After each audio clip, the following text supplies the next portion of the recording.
Okay, I think we can start. Thank you very much for being here today.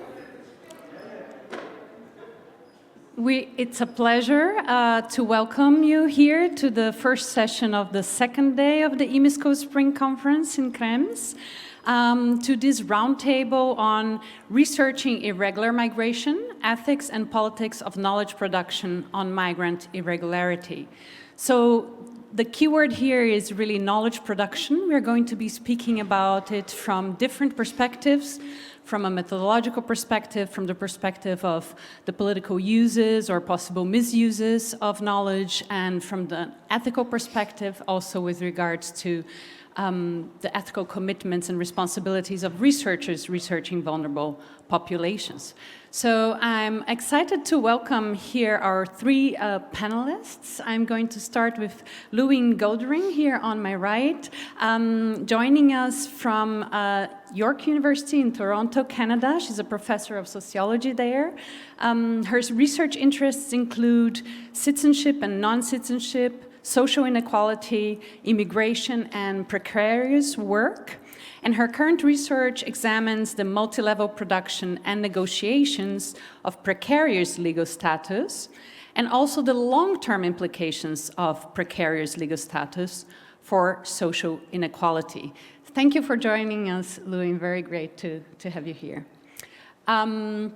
I would like to then introduce Michele Levoy, who is the director of PICUM. Many of you, I'm sure, know her, the Platform for International Cooperation on Undocumented Migrants, which is a network of several non-governmental organizations, civil society organizations, working to ensure social justice and human rights for undocumented migrants based in Brussels.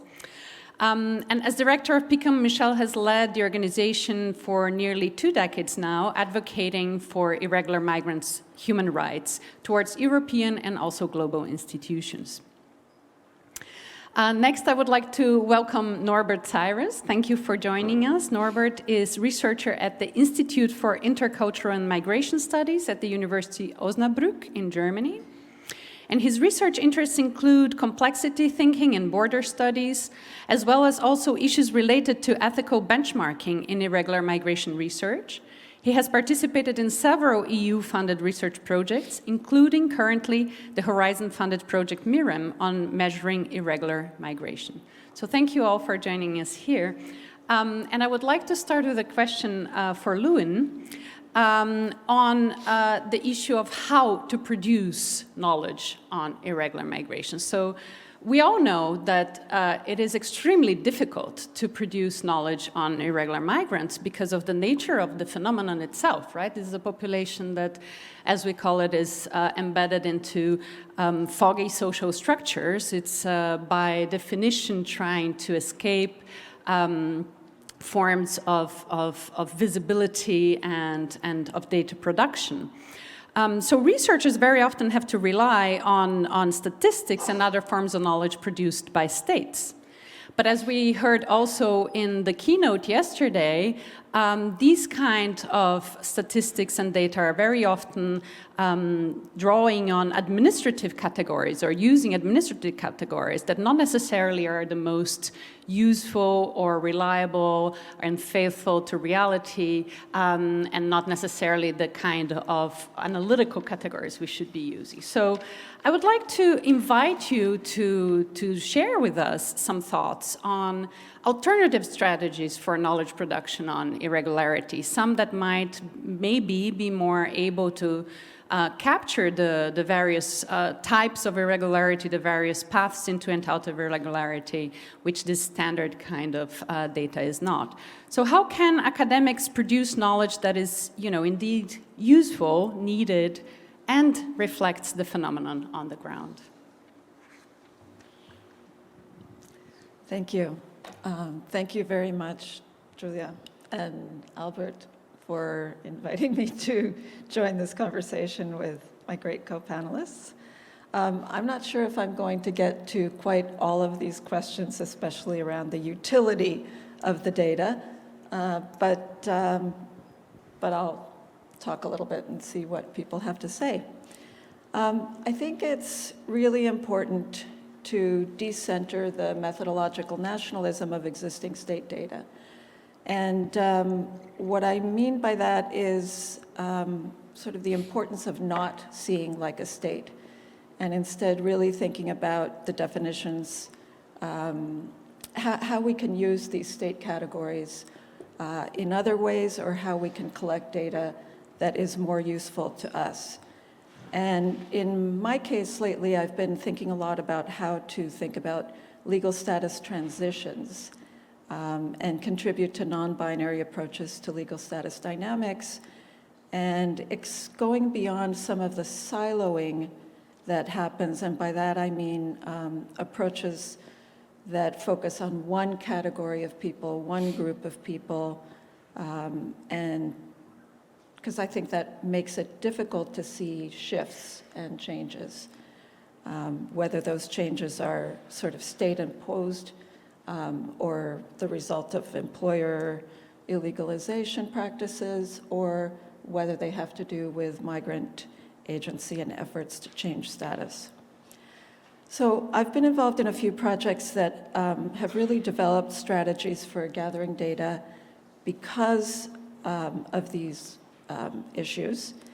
And I didn't really originally plan to make this so focused on my work, but I will say a few things, including, I think, the importance of paying attention to the time and place in which we're doing research.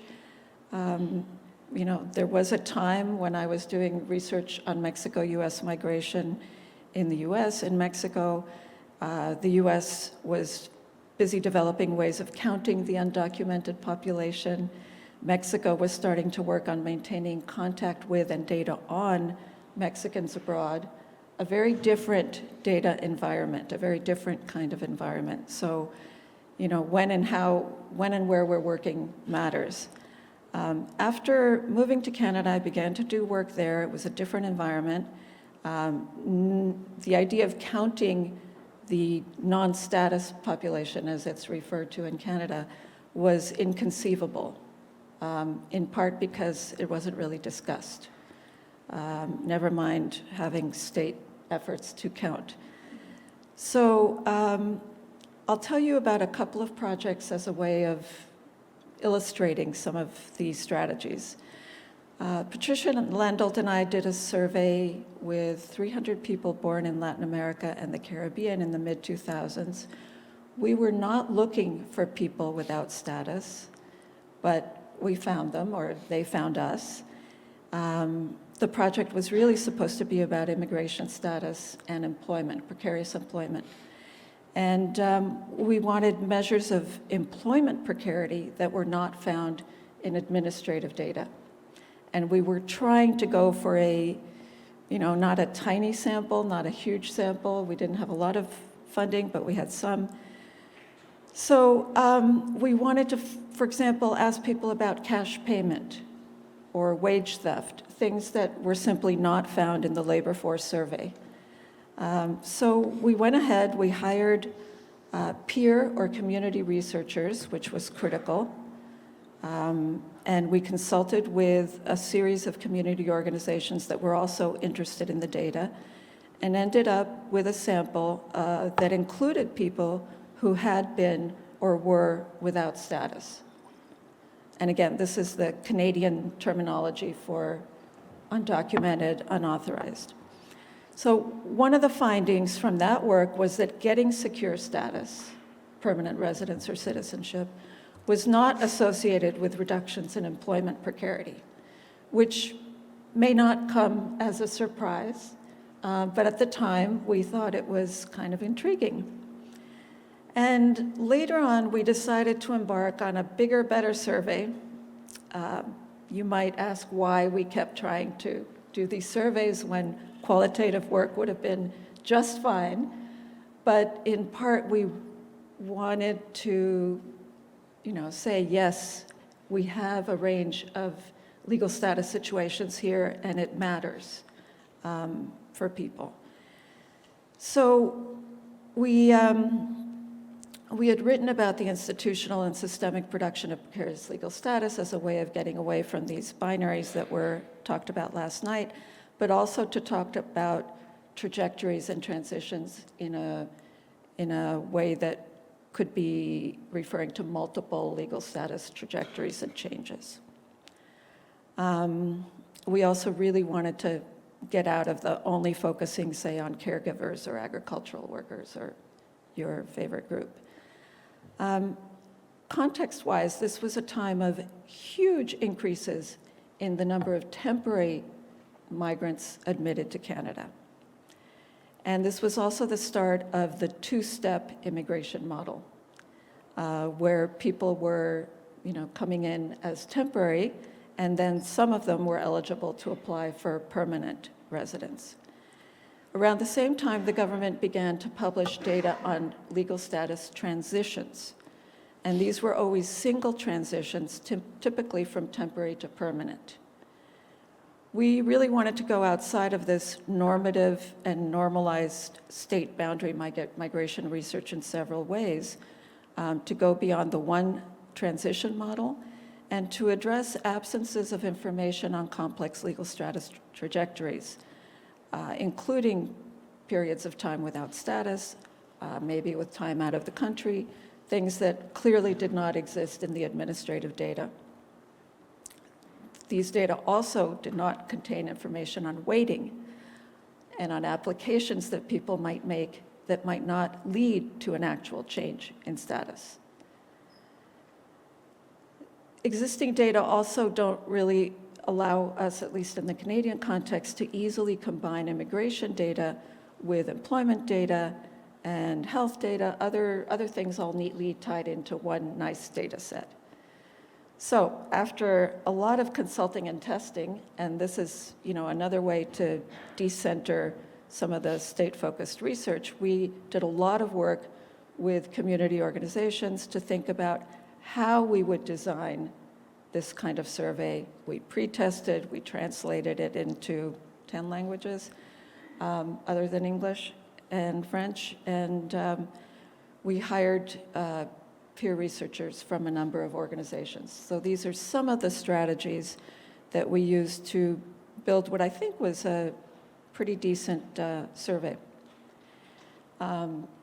If I can just show you, I'm just going to illustrate things with a few slides, if I can. Should I just? Yeah, okay. So the survey gathered information from 1,237 respondents from 119 countries. So in the grand scheme of things, it's still not a huge survey, but compared to work that we had done before, it was certainly a bigger sample and more diverse. Here, our filter was people who had arrived without permanent residence. And so we gathered information on people who, how they obtained permanent residence for those who had, various other applications, employment, self-reported health, and other things. If you're interested, you can see some of the project website and a clear language report that's available on the website. But I do want to talk a little bit about two measures that we created, one of which we anticipated creating, the other one we did not. We had discussed capturing time out of status in the design phase. Certainly the organizations that we were working with were very interested in us documenting some of the time that people spent without status as part of the, look, this is what current policies are contributing to. And so we wanted to do that. And at this point, we were working with another colleague as well. And so we ended up looking at, we constructed a variable we call evers, not necessarily the most, not necessarily the best language, but this is a measure of whether people had ever experienced illegalization. And yes, I'm using migrant illegalization, but anyway, because it's sensitive information, and because this was a survey, we triangulated a bit and we asked several questions. So we constructed this in a way that was a composite of questions about whether people had been in Canada without status, whether they had ever applied for something for permanent residence on humanitarian and compassionate grounds, which is a pretty clear indicator that they were without status before that, and whether they had ever received a deportation order. So we put those together and then turned them into a binary yes/no. And this just shows you, it's just really meant to illustrate that we, were able to cross-tabulate that with entrance category and see that these evers occurred across entrance categories. Obviously, the magnitudes vary, but for us, it was quite interesting to show that elements of precarious legal status trajectories were visible across entrance categories. Similarly, we used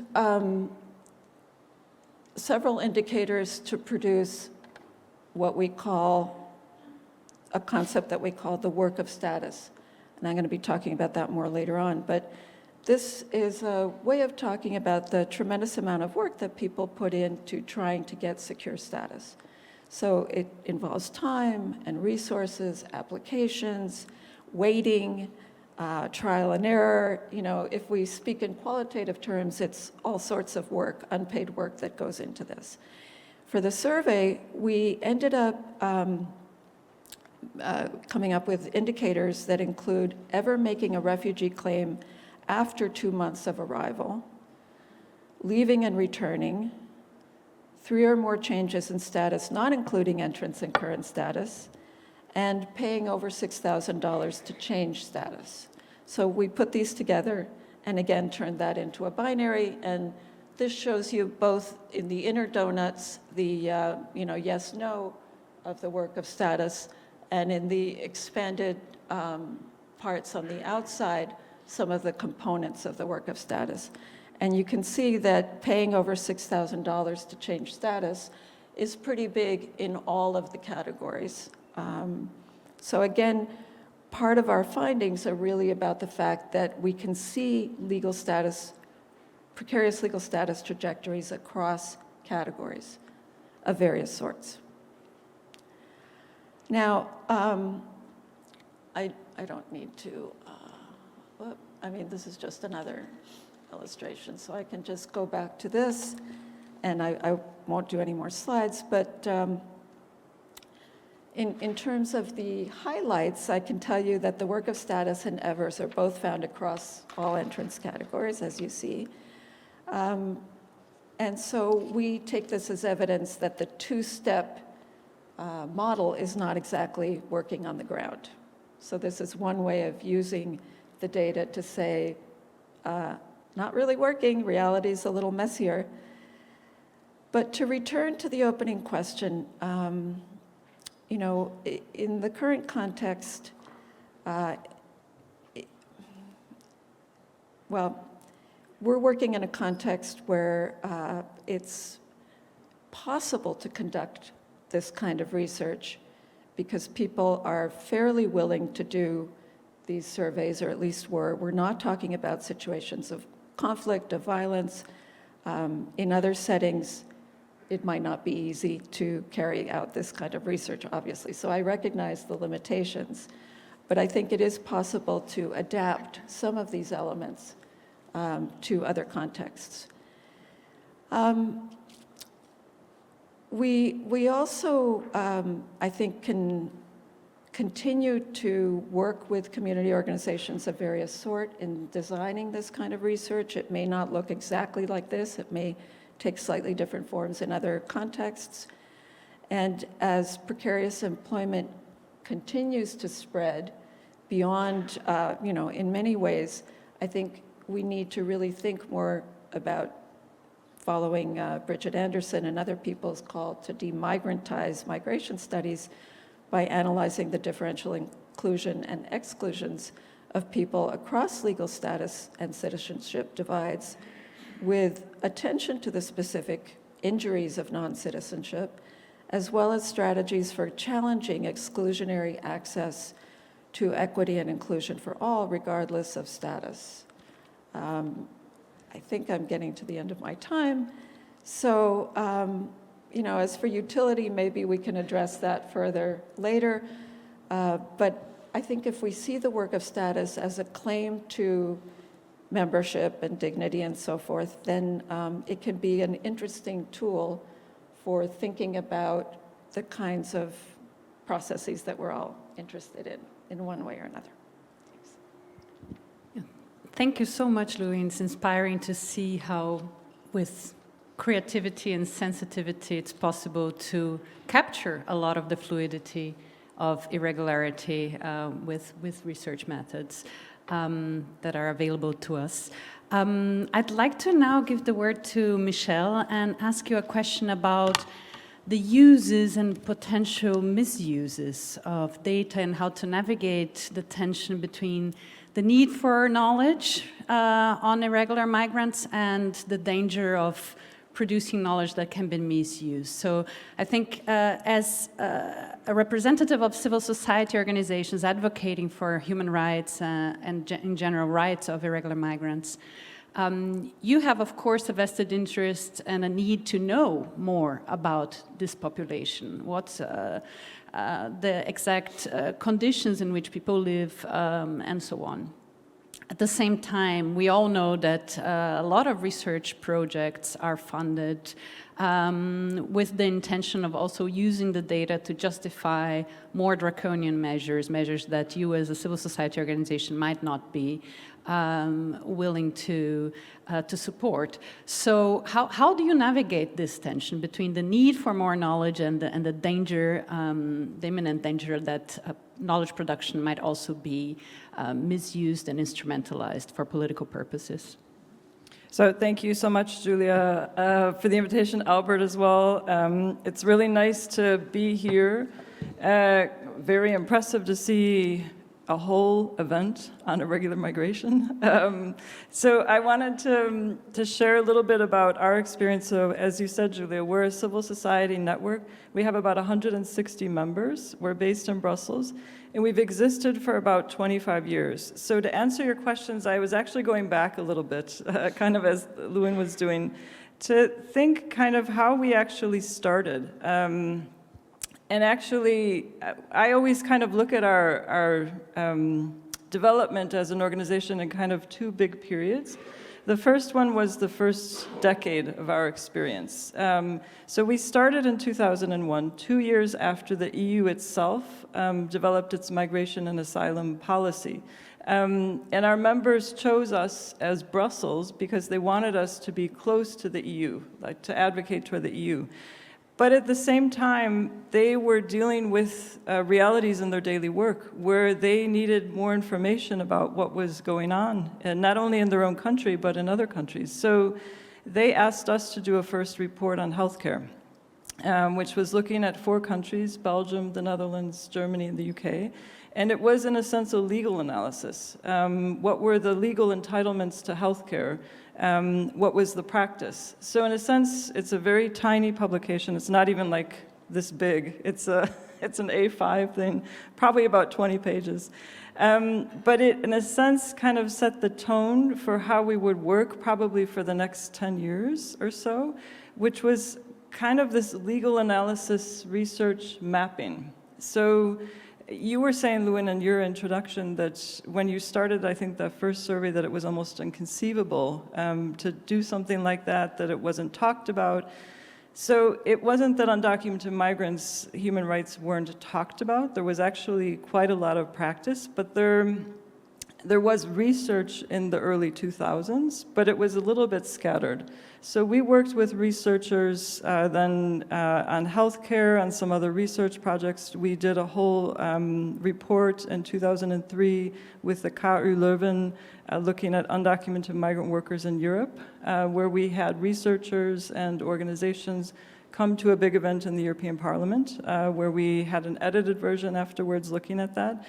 And I think all of this kind of helped also provide an impetus for the EU Fundamental Rights Agency to do its own report in 2011, which looked at the time at the EU 27 and legal entitlements to healthcare, to different forms of working conditions, other social rights, and also 2 case studies. So we worked with the Fundamental Rights Agency on those, on healthcare and on migrant domestic workers. So in a sense, we kind of tried to set our own agenda. So we weren't as influenced in the early years by this kind of negative push. Those who were helping fund our agenda were a combination of private foundations, some small government support, and then came kind of an opportunity to take that to another level, and that's when we were a partner in this Clandestino project that allowed some of us to start working kind of very much in depth. And our role as a civil society organization in the DG Research-funded Clandestino project was kind of dissemination. So I was looking last night at the final report of Clandestino and looking at the report of this workshop that we had for Clandestino in London 16 years ago in 2009. And I thought it was interesting. I wanted to quote something that we found as a finding from that workshop, which was that there should be more collaboration amongst different actors working in the field, especially between individuals and organizations. They should be encouraged to find opportunities to work with researchers, involving NGOs in conducting research and making policies is thus utmost importance. So increased networking and cooperation amongst different actors is really encouraged to raise awareness. The format of that workshop was a little bit similar, Luin, to how you were describing how you also embarked on some of these projects that were very much collaborative. So that workshop, I mean, it's just an example. It was also interesting because in the report it was saying that there was some doubts that civil society organizations could find it useful to be talking with a lot of the researchers. I mean, I found it interesting that there was this question, what can we get out of it, in a sense? That was the question. So the format of the workshop was that there was a limited number of summary reports, there were non-academic discussants, there was time for discussion, there were breakout sessions. So in a sense, we as PICUM have also kind of continued this role as with researchers as a civil society organization to also help with dissemination. We did this with this project called Rhizoma, which was also funded by the European Commission, Research Social Platform for Asylum and Migration. And what was interesting with that ran from 2018 to 2020, led by ISMU Milan and Migration Policy Group and Center for European Policy Studies in Brussels. One of our activities was to look at criminalization of solidarity. So who was being penalized for providing humanitarian assistance to undocumented migrants? And so what we did was kind of a media monitoring, and we looked at it over about 4 to 5 years, and we found in December 2019 that there were 171 individuals criminalized across 13 EU member states, including 60 cases of investigation and criminal prosecution. One of the highlights for me in that project was that we brought the lawyers representing many of those people who were criminalized to a meeting in Brussels to exchange amongst themselves what they thought could also be helpful given the findings, but then also how we were transmitting that to policymakers and what could we tell the EU. So the lawyers were telling us, great if we can get guidelines. We have the Facilitation Directive from 2002, which has been transposed in a way which leaves the door open to member states to potentially criminalize. So ideally what we want is that directive to be changed. Guidelines, maybe that can help, but what we really want is the law to be changed. So we, as partners in Brussels, took that to the EU officials, who at the time issued some guidelines, but only concerning assistance at sea. Half of the cases were on land. And then in November 2023, the European Commission released a new proposal that would amend that 2002 directive, so the facilitators package, and it still has not been addressed. So we tried, in various ways, very multi-stakeholder, very disseminating, tried to kind of convince, but still this main finding from the lawyers themselves has still not been addressed in this new proposal. And here I would maybe end on this point, come back maybe if you have another question, but I guess the question that we're also asking ourselves now is how can we make sure that research is disseminated to policymakers? That if they are there to listen, that it's not instrumentalized, I guess, or it's not just taken. And I think researchers, civil society organizations, were all questioning that. What's the best way to kind of get this information to policymakers? But a more recent example is there are 3 research consortia on return and readmission that are funded by DG Research. And also MIRAM, as has been mentioned, looking at estimates and regularization. And the European Commission had been working nonstop from kind of October when the new commissioner, Magnus Brunner, was appointed until March to release a new proposal on the return directive. So this was released last week, Tuesday. It's a regulation of the proposal. But in the opening part of the directive, those 3 research consortia on return and MIRAM were mentioned as having informed the European Commission about this new regulation. So it's very questionable what could have been informed when we analyze, because many of the things that are coming out of those consortia are not really seen in the new proposal.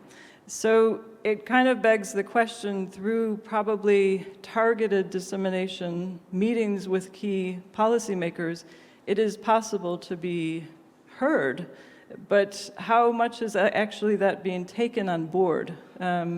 So I think that's the challenge that we're finding, and I'm sure that we could also have a discussion about that, but maybe I would limit it to this right now and then I'll come back. Thank you so much, Michele.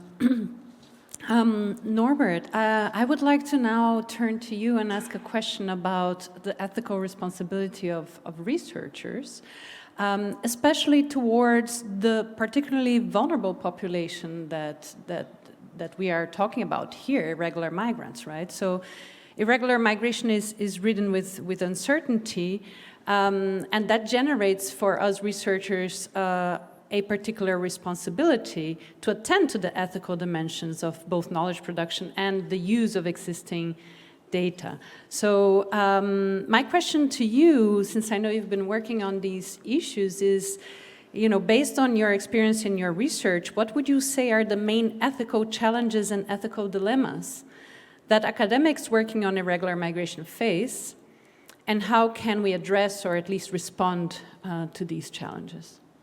Well, thank you very much for being here. As the discussion so far shows, is that we do not act in a, let's say, lawless space, but in a space highly regulated.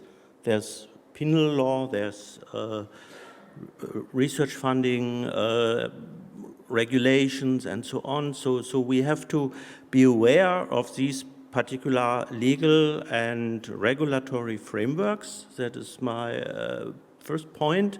And when I applied for the position at MIRAM, I was told that to prepare a paper on the ethical dimension of irregular migration, research would be one of my responsibilities. So I accepted, and I was told, okay, don't worry, we have already some basic papers that give a good foundation for it, so written about 2010.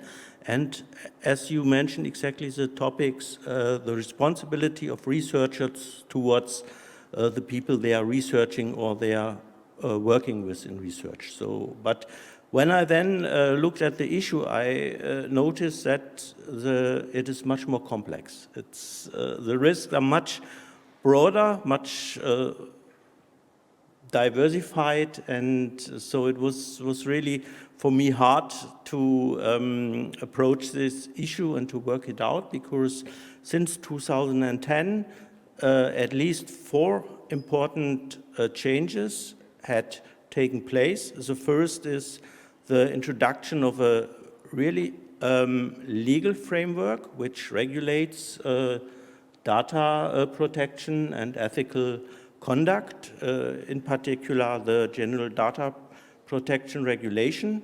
I only look at the European Union, the Law Enforcement Directive, and recently the Artificial Intelligence Act. So these 3 legal bodies now we have to be aware of and act within this limitation. So there are limitations, but they also offer some opportunities we should be aware of. Related to this, we have several ethical codes of conduct issued by, among funding organizations, professional bodies, professional associations, Association for Sociology, for Social Cultural Anthropology. In the meanwhile, all these associations have their own ethical conduct, so we should be familiar with that. In addition, also the funding organization have their ethical conducts, and when we look again at the European Commission, we can see at a major funder, we can see that they have the responsible research and innovation framework, which was issued in 2011, and recently the research integrity program, which also gives some limitations and guidelines. So that changed a lot in this respect too. The third change regards digitalization, which really changed the whole landscape, which data is available, which can be processed, what can we use. We have the idea of machine learning, of artificial intelligence, so it changed completely, and accordingly the Artificial Intelligence Act was introduced, but we have to be aware that now processing data has completely different dimension. And the fourth thing related to that the literature on ethical dimension of research, also in irregular migration research, mushroomed. So there's a huge expansion of literature on debates, and it was really hard for me to get through, to be to be very honest. So it took me some time to get through, and from my point of view, what I found out is my first impression was what is really needed is a clear guidance to get through this jungle of ethical conduct and regulations, and to make it so handy that, let's say, common researchers have a chance to be safe, that they can comply with all these regulations and expectations. So what I did, first of all, I tried to identify areas which are areas of concerns with regard to ethical dimension. Here I found very helpful a publication by Albert Ali Saleh, Kansa and Barish Aman from 2022 on the ethical and legal concerns on data science for large-scale human mobility, which really identified 3 areas of concern. And the first concern was related to the personal data protection, that is what you mentioned, responsible towards the individual researchers. And the second area concerns to the quality and analysis of the data as such. So if you trick or manipulate data or have the wrong methods applied, so these can impair and impact not only your research findings, but also reputation and responsibility. And the third area of concern addressed the practical implications on the whole society, so to do harm to the society. So these three areas I found should be addressed, and I described this in the working paper, and based on that I proposed let's say a kind of a toolkit. I called it Toolkit for Ethical Benchmarking, which involved 5 steps, and this was inspired by the work by David Leslie, which was extremely helpful for me to get through, and I will not go into details here because you can read it. What I found important is to conclude with remarks why it is important for us to, as researcher, to pay attention to ethics. The first is, as I said, the unethical research practices can harm those who are researched, and we have to pay attention for that. Second, unethical research practices corrupts the findings and harms the reputation of science and undermine accordingly the trust in science. And the third one is that the ignorance of the ethic framework for research affects and endanger also the individual researcher, us. On the one hand, it may have the consequence that feasible research idea is not pursued for fear of violating ethical requirements, to say, okay, these are private data issues or something, it could be harm. So if you're not familiar with that, you could easily skip a research project that could be helpful. So it is important to be aware of the regulations in order to design a research in a way that it is conductible and complies to the ethical dimension. And on the other hand, of course, you as a researcher face the risk to be punished for violations of data protection issues. You can lose reputation, you can even lose a job, or you can lose the funding opportunities in case of ethical misconduct. So these are reasons why it is important to familiarize with the ethical dimension, and the working paper, as I said, is a proposal and it's an attempt to summarize these requirements in a way that it is practical and handy to go through. So that's for the moment. Okay, thank you very much. We had prepared one more round with questions, but in the light of time and in the interest of deliberation with the public we have here, we have a lot of experts in the room whom we also want to engage with. I would suggest to my panelists that we skip the second round of questions and listen to the questions and comments from the audience. So the floor is open for questions, comments, inquiries.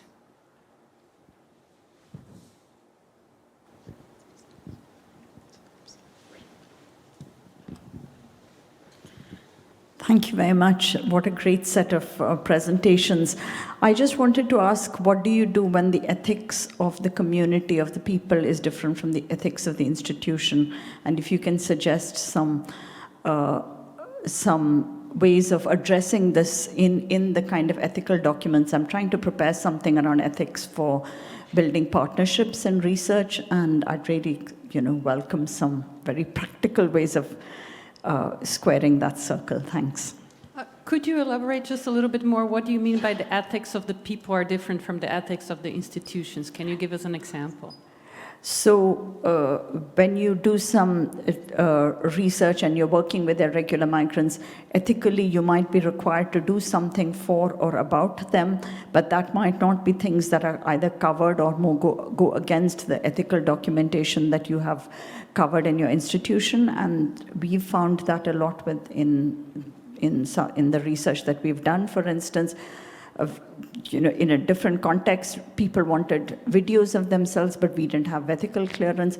But they wanted to advertise their businesses through through videos, and they insisted that we kind of take their videos. So that's a really practical and quite a less problematic version of this difference between what you have ethical clearance for and what you're able to do. But I think in the case of irregular migrants, the differences might be more stark, or maybe they were not. So I just wanted to know the difference between sort of institutional or national frameworks of ethics and then what kind of becomes the personal ethics on the field. And Thank you. What that, yeah, thanks. Okay. Thank you very much. Maybe we can collect a few questions and comments. Yes, Nando, please. One of the key elements of the Global Compact on Migration, I mean, at the very top is the knowledge production. No? It looks like better data on migration are the solution for achieving this regular, safe, and orderly migration. Which really make me think about this. I understand, I mean, one of the challenges we face is as a researcher, especially in this sort of so-called reflexivity turn, in which we look at our sort of navel gazing all the time, is that this sense that we may be as ethical as we wish in the data collection, etc., but then there is also the requirement on data sharing, expectation of putting our data set available to the public and what happened with the days afterwards. And it would be really interesting to understand and how far we take responsibility for our data and our knowledge production, or understanding also our weakness as a researcher, particularly in this circumstance where researchers actually get deported at the moment as well, academics. It's really quite important to consider also the medium long terms beyond the limits of research projects, time frames. Thank you very much. I have one more question. Oh, yes, I have two. So Frank de Wel and Nick Ostrand here.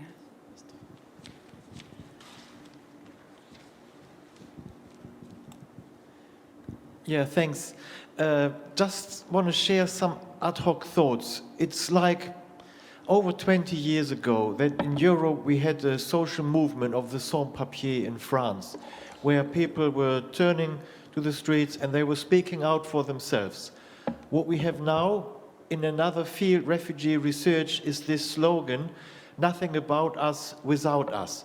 And I hinted at that yesterday, and I do it today, that I'm sort of wondering, where is the subject of our research?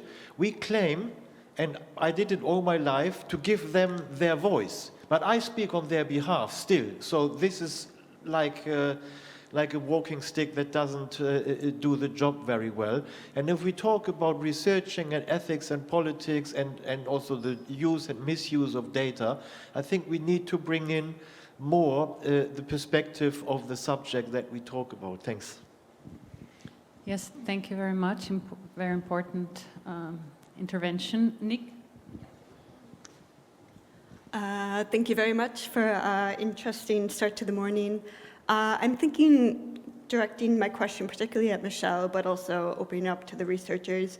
And when is not producing knowledge better or more useful? I'm thinking about how, I think you kind of alluded to this, how your kind of representation as a civil society or academics can add legitimacy, but then what you produce is maybe selectively ignored or used in a way that you would maybe not agree with, and whether or not you think about that when engaging with government actors at the EU or national level, and how you navigate that tension between producing knowledge that could be harmful.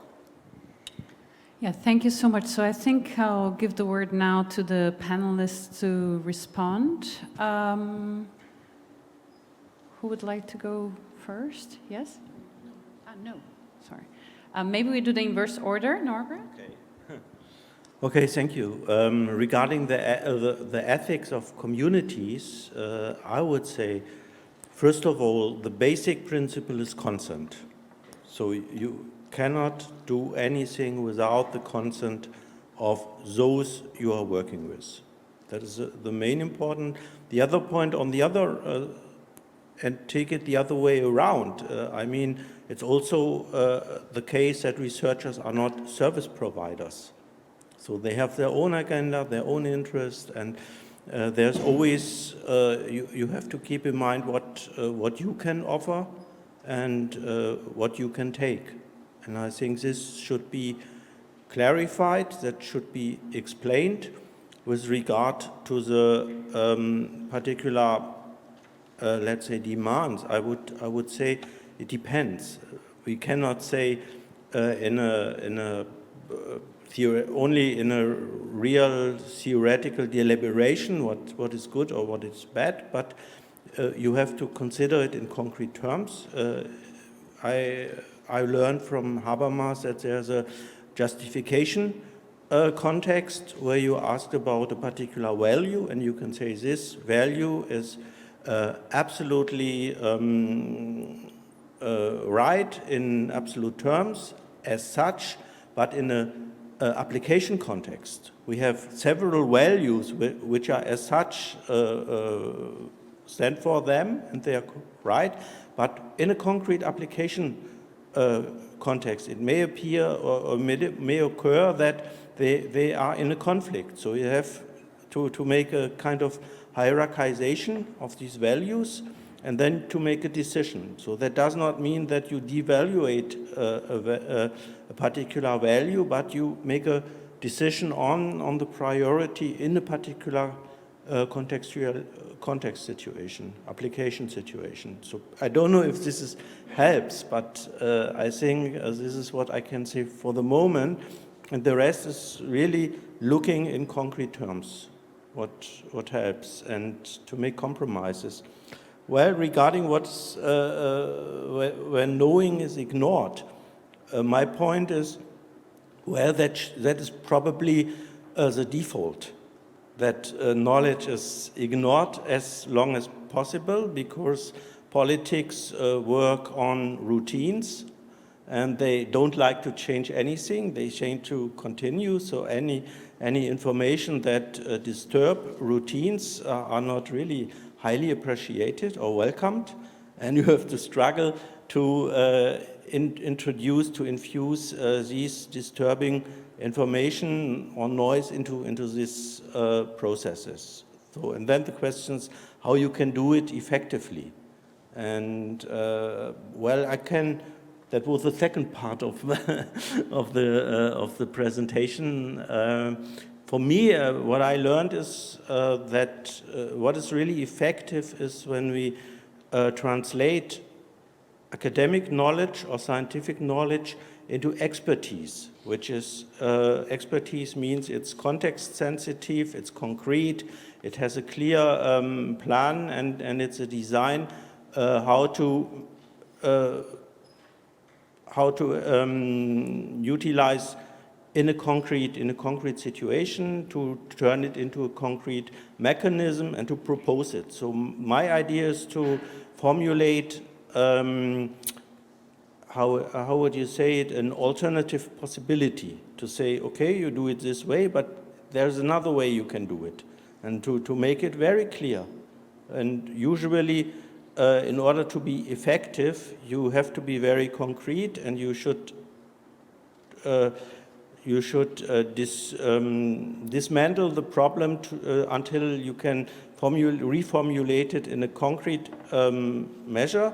And my formulation for that is to turn a political problem into a technical. That means then it is no longer the question if or whether you should do it, but how. And when you can say, okay, I have a proposal how we can do it, the question whether at all may get into the background. Exactly, this is a strategy of the extreme right, who say, okay, we have an answer how to do it, we make border controls. That is very simple, and so in order to cope with it, I would say we need to develop alternative possibilities. Thank you. Michele? So thanks for those questions. Maybe just to build up on what Norbert has just said about, yes, how do you also, if kind of this politics is routine and knowledge is a challenge because it breaks the routine a little bit, how do you also build up the interest, and it links to maybe Nick's question. So I was thinking very practically on this return regulation. One of the things that's interesting is on the issue of detention. So in the new return regulation, it's going to expand detention. It'll make it possible up to 24 months. Currently, it's 18 months. Even after 24 months, there could be the use of alternatives to detention, which are enforcement-based after that. So I wanted to bring up here the issue of alternatives to detention. And I would ask those who have really analyzed the 2008 Return Directive, if you remember, if alternatives to detention were in there. So I think maybe not, because this is an area where kind of, I would say mainly civil society, but researchers as well, we're looking for how do we move the discussion on detention? How do we, Nando referred to the Global Compact on Migration. The Global Compact on Migration, adopted in December 2018 by the majority of the world's countries, said 2/3 of EU member states say, let's work to end immigration detention of children immediately, and let's work towards looking at alternatives. So we have this acknowledgement of alternatives. They're appearing in this return regulation from last week. They probably weren't appearing in 2008, and that is thanks to making an issue visible. But now it's been instrumentalized. So because if you look at how it's referred to now from the regulation last week, there's a lot of enforcement that's attached to alternatives. So they're no longer alternatives to detention, they're alternatives of detention. So ankle bracelets or other types of very restrictive measures are not alternatives to detention. So we collectively are struggling to get across what do we understand as alternatives. We understand them as community-based, allowing people to stay where they're living, reporting if necessary, having legal aid and accompaniment to look at what your possibilities are. But this has been slightly misunderstood, misused, so maybe that's an example of it's important to move an issue to show what the evidence, all these 3 return and readmission research consortia that are funded by DG Research, none of them have advocated to extend detention. The research that has found is alternatives to return, which is actually in those projects, are showing that those are the way forward that we should be looking at. So it's also another example where there's a mismatch between what the research is suggesting and also what the policy, but at the same time it's important to engage. So I suppose that would be the answer to your question, Nick, is that we do feel that it's better to be informed and to bring this into the light rather than to hide it, in a sense. And Frank's question about the people themselves, currently, PICUM is also a partner on the Dignity Firm Research Consortia, where our role is actually to oversee the PAR, the Participatory Action Research, within that research project. So we have 3 organizations in Poland, Spain, and the Netherlands that are doing participatory action research with undocumented workers. So it's the first time we as an organization are kind of doing that role in a very big consortium. But our members have quite a bit of experience, some of them, with PAR. And for us, it's interesting to see how far can research support, for example, something like PAR, where the people themselves are really part of the project.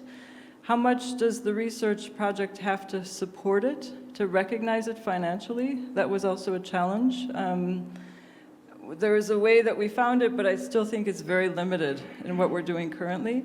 How much does the research structure really take into account the findings of that, or are they really just seen as the side? All these questions, I think, for the research community are important because, indeed, the way forward is to include those who are those concerned in research in organizations. As civil society organizations, we're also looking at how we can be more focused on participation. So those who are affected by the policies are really part of how we work as well. So I think in both examples, organizations and researchers, it's something that we definitely have to look at. Thank you very much, Michele.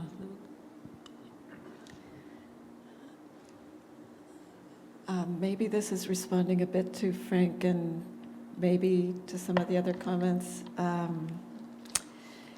feel like part of what we've been doing is building better mousetraps to see what is going on and to show what's going on, sometimes using interesting concepts to visibilize situations that states, employers, others may want to keep more hidden. But in the end, in the current context, I'm not sure about the utility of some of our work in the Canadian context on this. And clearly the Canadian context is a little different. We're talking about illegalization taking place mainly internally, not at the border. So it's a very different situation. Maybe you take this one. Could you hear me? Yeah, okay. So, in that sense, yes, we have strong migrant rights advocacy groups going on making the kinds of demands that the sans-papiers were making, and, status for all, status on arrival. It's very clear. And in the end, we, in the Canadian context, end up with these little mini projects and mini regularizations. It's certainly not meeting the demands of migrant rights advocacy organizations or anything like that. So my question is really, in a sense, throwing it back at the audience, at us, and I think you've responded to some extent about this, but it's less a problem of the right kind of research and more a question of communication and sharing information in ways that might be listened to. But on the other hand, I think we are in a situation where some of this work may be reinforcing negative discourse about unauthorized entry. And it's a time of further retrenchment and austerity and public goods being seen as very limited. So it's very difficult to kind of to think about what to do with this kind of information in ways that don't make us want to just, go back home and hide under the covers to be. No, I mean, there's always organization, and that's always important. But it does raise questions for me. Okay, thank you. We have time for another round of questions, both in the room and online. There are questions online, so Manfred will read them. Yes, this is a question from Heward. I hope I pronounced the name correct. Well, certain knowledges, when produced, can contribute to migrants' vulnerability, to illegalization, and play negative roles in their attempts to getting acceptance and status in the host countries. Where do we exactly draw the line as to being ethical in producing genuine knowledge while avoiding any harm that could be created as a result? Thank you. So professional ethics maybe versus the ethics of responsibility towards the people you are researching, right? We can collect, Albert? Yeah, I have two questions. One is perhaps to Luin and also linking to the comment by Parvati earlier on what to do in a very practical situation of having respondents wanting to do something and it's not allowed by the institutional framework, or you haven't exact clearance. I just want to bring the dimension of time. It's actually what you have to do is enter into negotiations, and you said you went through community organizations and discussed with them also the design of research and the questionnaire. How exactly did you do that, and what was the time frame? Was it in a project framework of, I don't know, 2 years, 3 years, or how do you overcome these temporal constraints that often force you to make compromises? That's one question, and the second question is to Michele.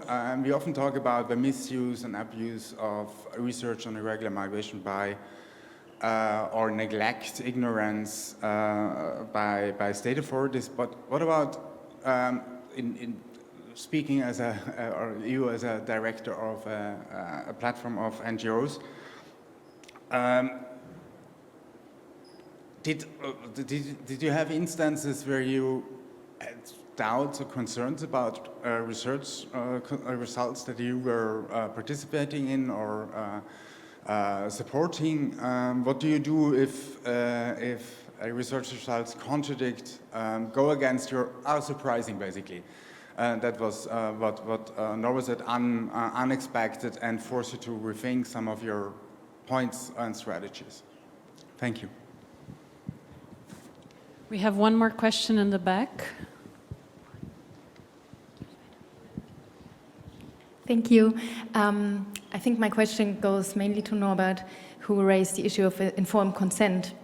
And I was wondering, because in my research with rejected asylum seekers, I found that many of them, or not all of them, but some of them have very little knowledge of the whole asylum procedure and also very little experience with research. So I felt that when trying to get informed consent, when trying to explain what we're doing and that it doesn't have anything to do with the asylum procedures and so on, that people tended to not really understand the difference between research and the asylum procedure and how it's independent from each other and so on. So I was wondering, well, how do we go about this issue when we try to get informed consent, but we have the feeling that it's not really an informed decision just because people have so little knowledge and so little understanding of what's going on.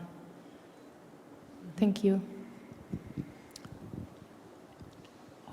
One more. We can take one more here, the colleague. Thank you so much. No, mine is to build on what Veronica asked. Years back, my project was on migration facilitators, which means in the context of irregular migration, as we're talking, it was about brokers who are considered illegal and suffer from the law enforcement, we're going after them. Then in that situation, the research was funded by DFID from the UK. And one of the most important demand was to have informal consent in the form of audio and video. Imagine going, in the night sometimes to get these brokers, and at the same time asking them for consent, which is to be in the form of audio and video. Then that's just to build on that one. The other is the ethical issue and the morality I'm struggling with is, we try to produce knowledge about, for instance, how migration is initiated, how it is processed, how it is facilitated. Then what we do if the law enforcement use this material, to go after the migrants who navigate in a very precarious situation, and the brokers. Of course, I don't support the brokers, but they are also part of the research. Thank you very much.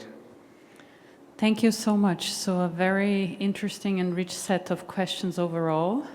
Who wants to go first?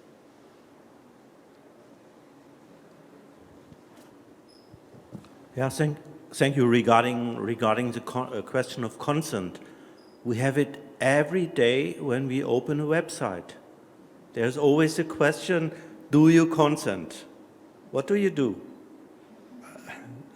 So what I like to say is that these making or asking for consent is rather a bureaucratic affair due to an idealized, routinized idea of data protection.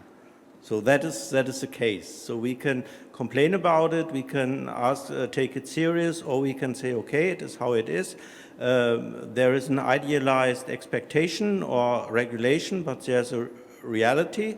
As when we are dealing with migration, we are very familiar with that. So what does it mean in concrete terms for us? So then I would say this brings us back. We can ask people to consent. They can consent or not. They can be aware what does that mean, or they can just consent for reasons which have nothing to do with the issue that it's about. But then it is our responsibility, unfortunately, to assess and to be aware what does that mean for the people or for those who consent, and I think this responsibility cannot take away from us. So that would be my answer. And of course, there's a difference if a website provider who cooperates with a lot of commercial agency is involved, or if a researcher who has a high standard of ethical values is involved. But that is let's say, a kind of dilemma we cannot solve. This is part of real life and of real life research. So when it then comes to the question of disclosing secrets, information, again, it's a difficult question, and this is always, I mean, when I started to deal with irregular migration in Germany some 30 years ago, they said to me, oh, don't do that, because if you talk about irregular migration, this will mean that the state, the authorities have to respond, because when it's visible, they have to act, and the only way they will act is in a repressive way. And so when we talked, so it was a kind of informality to say, okay, keep it as it is. And when you look at the situation, we can normally expect that authorities are well informed. They have good knowledge about what's going on, about these brokerages and so on. So their problem is they can perhaps not prove. They cannot turn it into a court case. They have their investigation, so they know a lot. And the question is rather, what does it mean when particular information become public, and what does it mean for the authorities, how they get under pressure to react? So these kinds of communication issues maybe here come at the light. And of course, again, our own responsibility is to assess information, to say, is it more or less known, or should we introduce it in a way that things are blurred, in a way that it cannot give evidence or intelligence to authorities who use it for other purposes than research. Because again, this is data protection regulation says that data who is acquired for particular purpose should not be reused for another purpose. So, and research is accepted. So for research purposes, you can use aggregated data. So again, we remain in the scope of the own responsibility. We have to consider, and we have to make the balance, and to ask what is here the stake, what is more important. Yeah, just on this last question, I think for me, in terms of what is known also by authorities about all of these issues on irregular migration, I found it very interesting in the negotiations for the Global Compact on Migration. So that was basically the 6 months of 2018 where member states were meeting once a month in New York.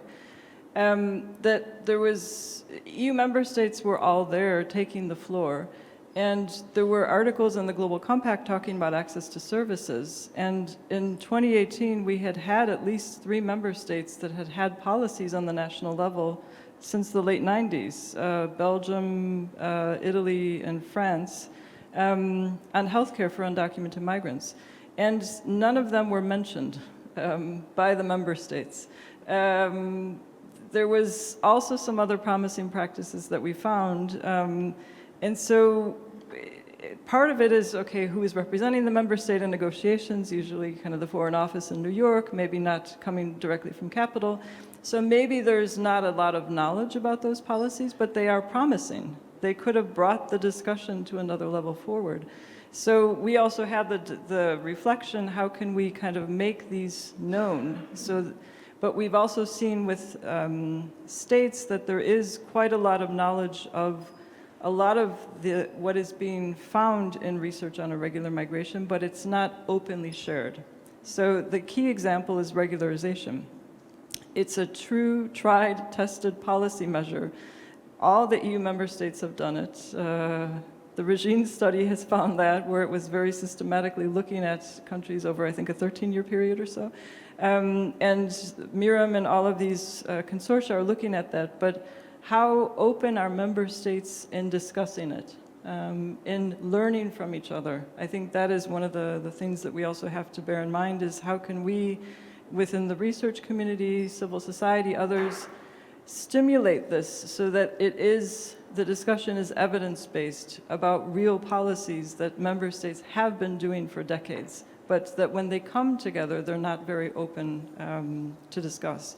And I think, Albert, you had asked a question about, as a civil society organization, how do we deal with research, for example, where the findings we're involved in the research and the findings might be questionable. I think one of the things that we have noticed, not so much recently, but previously, is not as much the findings, but how it's discussed, so the terminology. So, and this isn't just in research, it's in civil society, policy. So a predominance to use illegal instead of irregular or undocumented. It's not neutral.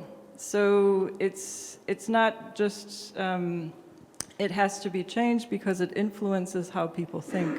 So that has been something that we have been trying to address throughout anything that we're involved in, that we don't recommend using illegal migration, illegal migrant, illegal work, illegal entry, illegal stay, all irregular or undocumented. We also have been involved in some projects previously where we might have questioned the quality of what was being produced, particularly when it was legal frameworks. So we were involved in one where we have seen, over doing so much work over these decades, that you really need to find people who understand the actual reference in the law and what that means concerning undocumented. It's very important to get the legal framework analysis right, but we have been involved in a previous project where the legal analysis was necessary to study what the issue was, healthcare, but we were questioning maybe if it was done properly. So then how do we as an organization strengthen that? How do we, that was a question. And then I think the last question is, how do we react? So this example of this return regulation, we're in the consortia. How do we also give our input to the researchers who rightly so have to defend themselves, but how do we come to a collective kind of decision about what our collective response would be?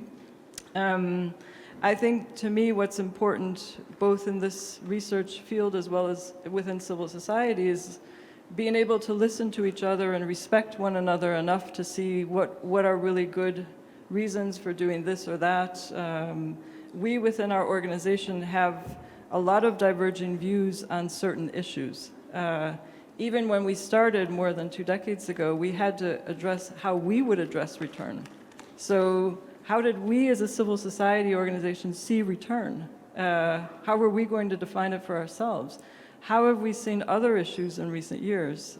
Sex work has been one of the more recent ones.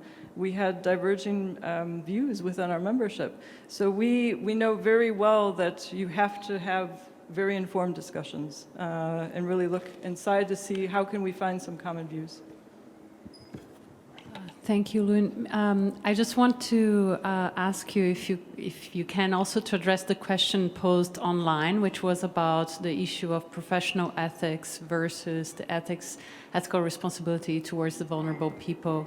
what when our findings are not in accordance with that, what we think would be in the best interest of those that we are researching. How do we do with that? Yeah, I think the question online was really about the harm that we can do if enforcement becomes more of an issue. And certainly that's a really important question that is somewhat context dependent because things change, not to shrug off responsibility, but I think we have to be very sensitive to the context.